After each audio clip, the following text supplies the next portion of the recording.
Vishwasanchar news मध्ये आपले स्वागत आहे।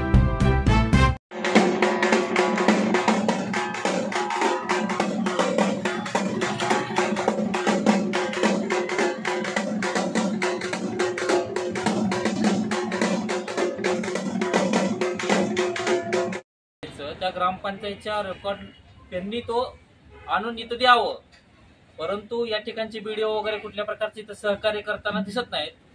आम्हाला समजत नाही की त्यांच्यावरती कुठल्या एखाद्या यंत्रणेचा दबाव आहे, राजकीय दबाव आहे का काय आहे, आम्हाला समजायला तयार नाही। परंतु त्यांचं सहकार्य कुठल्याही प्रकारे इथे भेटत नाही। त्यामुळे या ठिकाणी आज आम्ही रस्ता रोको आंदोलन ठेवलेलं आहे। त्याच्यानंतर हलगीनाथचं देखील आंदोलन ठेवलेलं आहे। हा विषय मी आदरणीय बाळासाहेब आंबेडकर वंचित बहुजन आघाडीचे राष्ट्रीय नेते त्यांच्यापर्यंत देखील पोहोचवलेला आहे। हा वरूनच आता विषय जास्तीत जास्त हाताळला जाईल।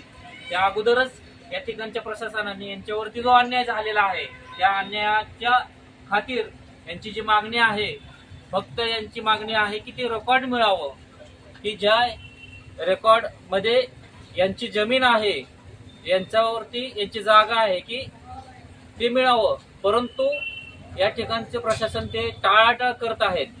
त्यामुळे जर काही जरी यांना झालं, तालुका अध्यक्ष संतोष मिसाळ, तर पूर्णतः या ठिकाणचं प्रशासन, या ठिकाणचे व्हिडिओ जबाबदार असतील, त्या गावचे सरपंच, मग आजी माजी सरपंच असतील, ग्रामसेवक असतील, हे सर्व जबाबदार असतील।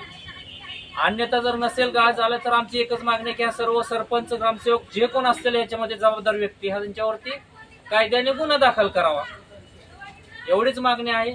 या मागणीला यातल्या प्रशासनाने सहकार्य करून एकतर गुन्हा दाखल करावा किंवा रेकॉर्ड द्यावं, एवढीच। वंचित बहुजन आघाडीचे पुणे जिल्हा अध्यक्ष म्हणून तुम्ही प्रशासनाशी काय तुमचं बोलणं झालेलं आहे का?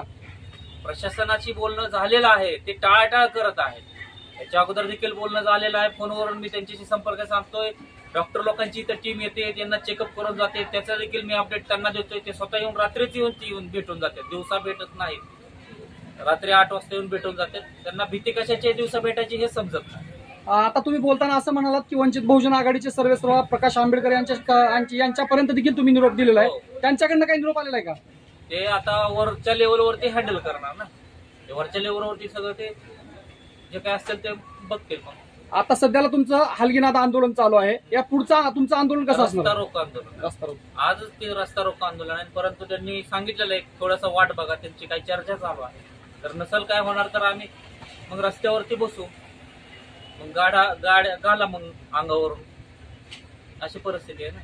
आंदोलन करते म्हणून तुम्ही काय सांगू शकणार आहे का? आम्हाला न्याय मिळाला पाहिजे हीच आमची भूमिका आहे। न्याय मिळत नाही तोपर्यंत रस्त्यावरून उठणार नाही।